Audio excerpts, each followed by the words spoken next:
How to change password on the Splice.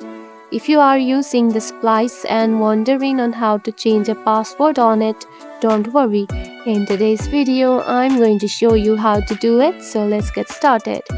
First of all, open the web browser that you use, just like this. After opening it, add the Splice and log into your account on the Splice, just like this. After that, you will see something like this.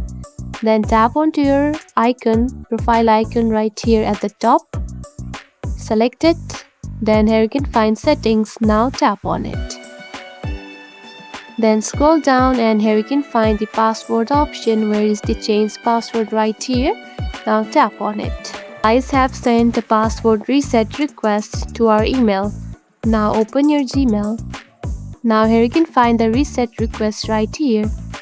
Now to change your password, simply tap on to reset my password right here. Now from here, enter your new password, add the password and confirm it. And after that, tap on to reset password. And that's it. This is how you can change your password on this Splice. If you found this video helpful, don't forget to like and subscribe for more tips. Thanks for watching.